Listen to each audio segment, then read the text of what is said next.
हुजूर बाबा सावन सिंह जी महाराज की जय। परम संत कृपाल सिंह जी महाराज की जय। गुरु प्यारी साध संगत जी, यह वृतांत उस समय का है जब हुजूर बाबा सावन सिंह जी महाराज की तबीयत बहुत खराब हो गई थी। तब हुजूर ने फरमाया कि जिसने मेरे बाद रूहानियत का काम करना है, अगर वह मेरे पास आकर बैठेगा तो मेरी तकलीफ दूर हो जाएगी। गुरु प्यारी साध संगत जी, 14 अक्टूबर 1947 को हुजूर को कुछ जिस्मानी तकलीफ की वजह से अमृतसर के हॉस्पिटल में दाखिल कराया गया। कृपाल सिंह महाराज जी की ड्यूटी डेरे में थी। 12 अक्टूबर को हुजूर ने कृपाल सिंह महाराज जी को बुलाकर कुछ जिम्मेदारियां सौंपी, जिनमें नामदान देने की ड्यूटी भी थी। महाराज जी को बगैर बताए हुजूर जी के ऑपरेशन का सामान का इंतजाम किया गया, मगर हुजूर ने किसी तरीके से ऑपरेशन का टाल मटोल कर दिया, ये कहकर कि मैं अब ठीक हूँ। तो महाराज कृपाल सिंह जी ने हुजूर जी से अर्ज की कि अलहदगी का सदमा हमसे बर्दाश्त नहीं होगा, इसलिए अपने जाने से पहले मुझे भेज दो। हुजूर ने सिर हिलाकर इनकार कर दिया कि ऐसा नहीं होगा। महाराज जी ने फिर अर्ज की कि हुजूर, आपके लिए कुछ मुश्किल नहीं है, आप मान जाओ। मगर हुजूर ने फैसला नहीं बदला। फिर कृपाल सिंह महाराज जी ने अर्ज की कि लाइट आपकी होगी और मेरा लैंप होगा, आपकी आवाज़ होगी और मैं आपकी घंटी का काम करूँगा, मगर संभाल आप करोगे। तो हुजूर ने फरमाया कि कृपाल सिंह, जहाँ आप जाओगे गुरु आपके साथ होगा। डेरे से आपने क्या लेना है, वक्त आने पर डेरे से चले जाना। ये हुजूर के अल्फाज थे। फिर फरमाया कि रूहानियत का काम कोई रूहानियत का माहिर ही करेगा। प्रभु खुद ही सिलेक्ट करता है। गद्दियाँ कागज़ों के जरिए नहीं मिलती, बल्कि आँखों के जरिए ये दौलत ट्रांसफ़र की जाती है। यह कहकर काफ़ी देर तक हुजूर देखते कृपाल सिंह जी की आँखों में।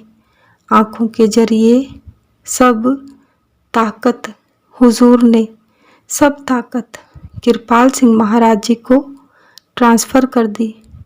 फिर हुजूर ने ठंडी सांस ली और फरमाया कि कृपाल सिंह के अलावा सभी गलतफहमी का शिकार हो गए हैं। 27 मार्च 1948 को महाराज जी ने डॉक्टर समित से बातचीत की कि हुजूर ने विल में क्या लिखा है। डॉक्टर कहने लगा, मैंने कसम खाई है, मैं बता नहीं सकता, क्योंकि वो पोशीदा राज है। सब तरफ शोर हो रहा था कि अब हुजूर सत्संग और नामदान का कार्य कृपाल सिंह महाराज जी को देंगे। कृपाल सिंह जी अपने भाई जोध सिंह के मकान में बैठे थे। बाहर लोगों का शोर होना शुरू हो गया और अंदर भी आवाज़ें आ रही थी। तो सभी मेंबर घबराए कि यह क्या हो रहा है। तो महाराज जी कमरे में आराम कर रहे थे। एकदम से अचानक उठे और बोले कि क्या हो रहा है। कृपाल सिंह जी की ऊंची आवाज़ सुनकर सभी लोग भाग गए। उन लोगों ने मकान के बाहर घास फूस, मिट्टी का तेल और पेट्रोल इकट्ठा किया हुआ था ताकि मकान को आग लगा दी जाए। एक आदमी उनमें से पकड़ा गया और पहचान लिया गया कि वो कौन था। उसने कबूल कर लिया कि हमने मकान को आग लगाने की स्कीम बनाई थी और कृपाल सिंह को ख़त्म करने का प्लान था। उसने बाकियों के नाम भी बताए जो पोशीदा रखे गए। 30 मार्च 1947 सुबह सवेरे महाराज जी डॉक्टर स्मिथ को लेकर हुजूर के पास गए। हुजूर की हालत देखकर डॉक्टर घबरा गया।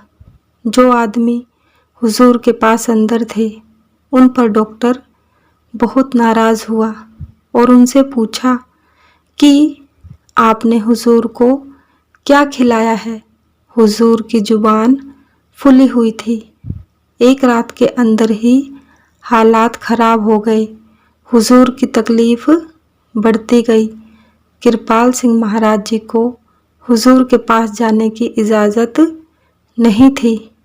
बीबी लाजो तकलीफ़ देखकर रोने लग गई तो हुजूर ने फरमाया कि जिसने मेरे बाद रूहानियत का काम करना है, अगर वह मेरे पास आकर बैठेगा तो मेरी तकलीफ़ दूर हो जाएगी।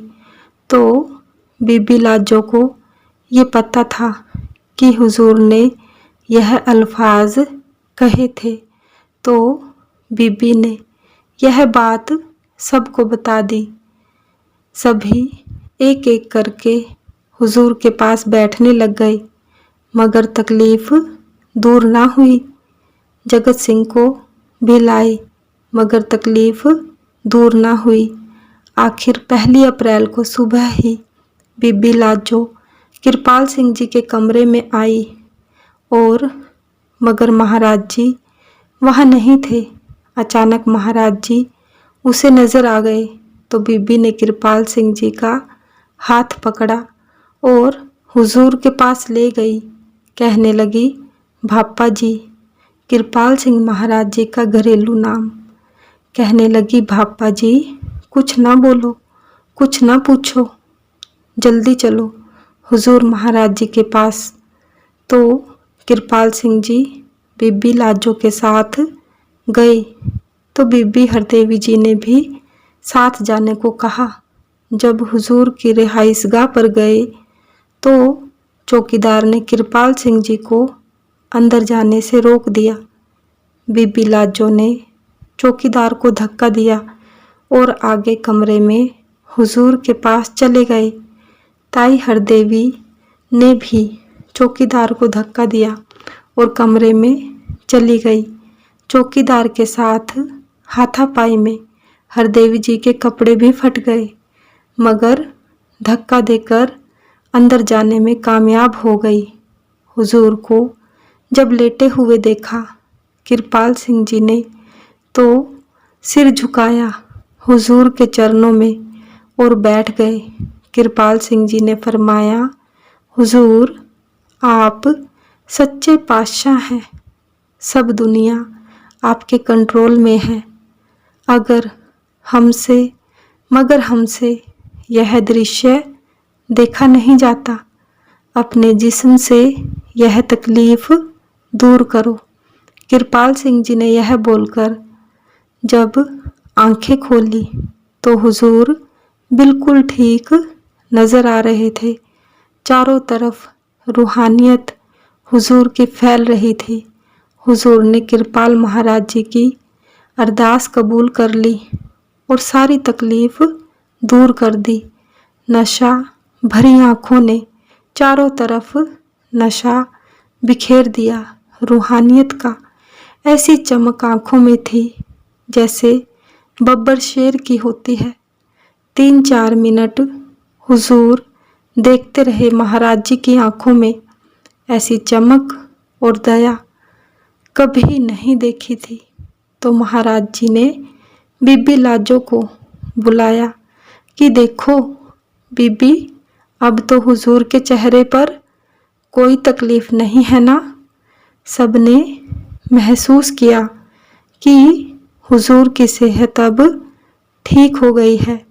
जगत सिंह और बाकी सभी रिश्तेदार देखकर हैरान हो गए।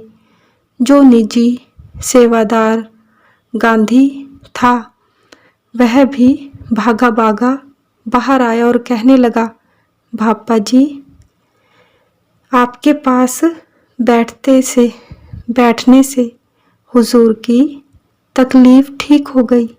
कृपाल सिंह जी ने बताया कि 2 अप्रैल को सुबह हुजूर चोला छोड़ देंगे। हरदेवी जी ने हुजूर के चरणों की मालिश करती रही। कृपाल सिंह महाराज जी के बताए मुताबिक सुबह 8:30 बजे हुजूर चोला छोड़ गए। तो कृपाल सिंह जी ने हुजूर की छाती पर अपना सिर रखा और फरमाया कि रूहानियत का सूरज लाखों जीवों के दिलों में उजाला कर गया, उजाला करके गुरूम हो गया। 4 दिन बाद कृपाल सिंह जी महाराज डेरे की जमीन को नमस्कार करके डेरे से चले गए। सरदार बहादुर जगत सिंह जी ने कृपाल सिंह महाराज जी से कहा कि भोग के वक्त आप आओगे। महाराज जी ने जवाब दिया कि अगर हुजूर की मर्जी हुई तो इसके बाद कभी डेरे में कृपाल सिंह जी महाराज वापस नहीं आए। हुजूर के चोला छोड़ने के बाद डेरा सूना सूना सा नजर आने लग गया। सच्चे पातशाह तेरा शुक्र है, सतगुरु तेरा ही आसरा। जय गुरुदेव, जय गुरुदेव।